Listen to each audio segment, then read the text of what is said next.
गत 26 से 28 अप्रैल को होटल ललित मुंबई में तीसरी प्लास्टिक रिसाइकलिंग कॉन्फ्रेंस एशिया 2023 का आयोजन हुआ। प्लास्टिक उद्योग के इस प्रमुख सम्मेलन में प्लास्ट फोकस व प्लास्टिक स्क्रैप वाला इत्यादि के सहयोग की महत्वपूर्ण भूमिका रही। 26 अप्रैल को सम्मेलन की शुरुआत के पहले दिन बड़ी संख्या में रजिस्ट्रेशन हुए। इस दौरान कार्यक्रम के आयोजक संस्था एपी इंडस्ट्रीज कॉन्फ्रेंस के सीईओ अमित पुरोहित ने स्वागत भाषण दिया।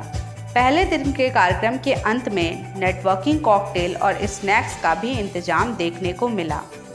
नेटवर्किंग के इस खास सेगमेंट में प्लास्टिक उद्योग से जुड़े तमाम लोगों ने आपस में बातचीत की। सम्मेलन का दूसरा दिन रिसाइकलिंग डे के रूप में रखा गया, जहां पेट मार्केटिंग रिसाइकलिंग इंडस्ट्रीज लिमिटेड के उपाध्यक्ष भरत मेहता ने रोड मैप 2025 पेट रिसाइकलिंग के लिए आपूर्ति और मांग को क्या आकार दिया जा रहा है विषय पर अपना वक्तव्य रखा। इस वक्तव्य में श्री मेहता ने सप्लाई से जुड़ी चुनौतियों पर पुनर्विचार करने को कहा। साथ ही वैश्विक बाजार में भी रिसाइकलिंग विषय पर अंतर्दृष्टि डाली। साथ ही प्रसाद ग्रुप के निदेशक ध्रुव शाह ने स्वचालन के माध्यम से अर्थव्यवस्था विषय पर अपनी बात रखी। इसके साथ ही रिसाइकलिंग से जुड़े कई मुद्दों पर बातचीत हुई। रिसाइकलर पैनल डिस्कशन में एशिया में प्लास्टिक रिसाइकलिंग को लेकर चर्चा हुई। इस चर्चा में 21st सेंचुरी पॉलीमर्स के सीईओ राजेश पहवा ने मॉडरेटर की भूमिका निभाई। वहीं Asha recycling India private limited की CEO Neha D Goyal, Rungta mouldings private limited के प्रबंध निदेशक दीपक रुंगता, श्री चक्र पॉलीप्लास्ट के एमडी और सीईओ पीवी रविंद्र ने पैनलिस्ट की भूमिका निभाई।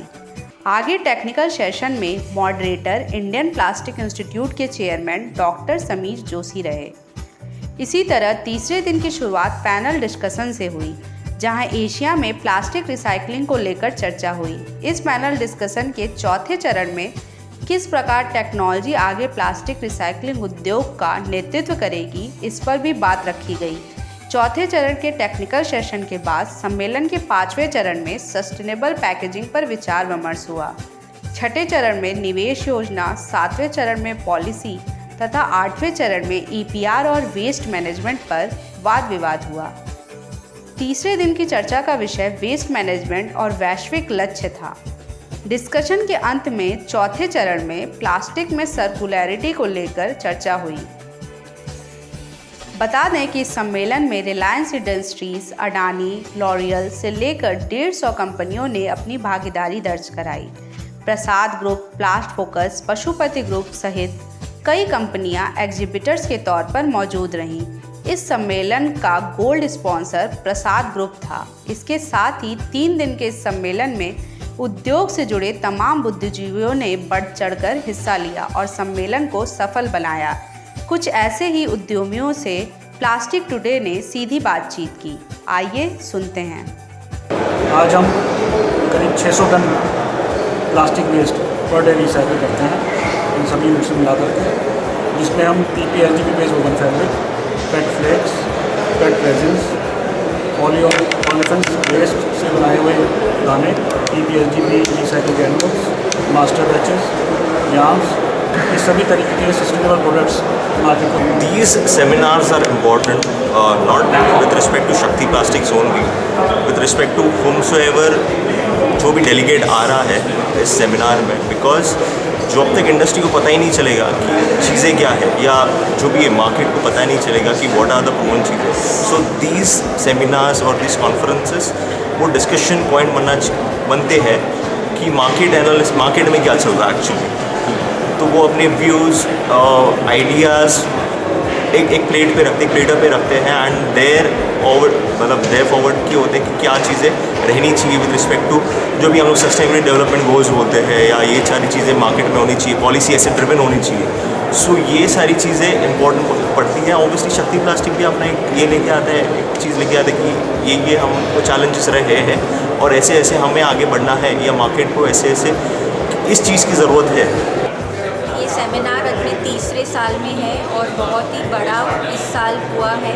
इस साल 400 से ज़्यादा अधिक लोग आए हैं और हमने भी अभी जस्ट हमारा पैनल ख़त्म हुआ है, हमने बोला हम पैनल पे थे तो ये सेमिनार 2 दिन के लिए बहुत जल्द से जल्द कोई भी जो नया इंसान है जिसे प्लास्टिक इंडस्ट्री के बारे में कुछ नहीं पता उसे बहुत जल्द से जल्द समझा देगा।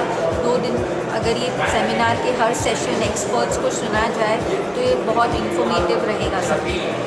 एक्चुअली ये आप जो रिसाइकलिंग इंडस्ट्री बोलते हैं उसको हम थोड़ा सा अलग तरीके से बोले कि वेस्ट मैनेजमेंट। वेस्ट मैनेजमेंट जी जी। क्योंकि हम लोग इस वेस्ट से वेल्थ जनरेट करना चाहते हैं। आजकल क्या है कि वेस्ट जनरेट होते हैं उसको थोड़े लोग रिसाइकिल करके खुद को जनरेट करते हैं तो डंपिंग यार्ड में जाते हैं। अभी जिस दिन से मोदी जी ने बोला है कि 2014 और 2 अक्टूबर उस दिन से पॉलिसीज तो बहुत आ गई इसके अंदर से, जैसे कि आपने वर्तमान में सॉलिड वेस्ट मैनेजमेंट पॉलिसी है, प्लास्टिक वेस्ट मैनेजमेंट पॉलिसी है, EPR है, सब पॉलिसी आ गई। लेकिन काम जो हो रहा है वो थोड़ा सा साइलों में हो रहा है। तो बोलेगा तो कुछ लोग अपनी तरीके से कुछ करते हैं, प्रोडक्ट डेवलपमेंट करते हैं, छोटे टाइल्स बना दिए, ये बना दिए, बट उसमें हमको वॉल्यूम से आज अपना टारगेट क्या है कि ये अमृतकाल अपने जो बोल रहे हैं अभी अपने जो 2047 हम लोग 2040 वेट नहीं करेंगे 2030 तक हमारा रिसाइकलिंग रेट जो है या वेस्ट जो जनरेशन रेशियो है हायर है बहुत वेस्ट मिलती है।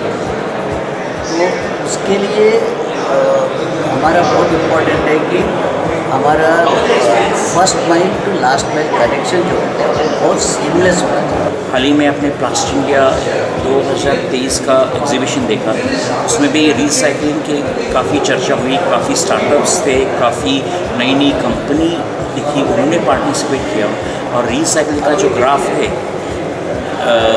मेरे ख्याल से अभी हॉकी स्टिक जैसा ग्रो होगा। हॉकी स्टिक कैसे आगे जाके 2025 में recycle content for food applications ये जो परमिशन गवर्नमेंट ने दी है इसका बड़ा इम्पैक्ट होगा रिसाइकलिंग इंडस्ट्री पे और नई नई इन्वेस्टमेंट्स, नई अपॉर्चुनिटीज़ और ये सब हो जाएगा जो कि एक बड़ी क्रांति हो जाएगी मेरे हिसाब से।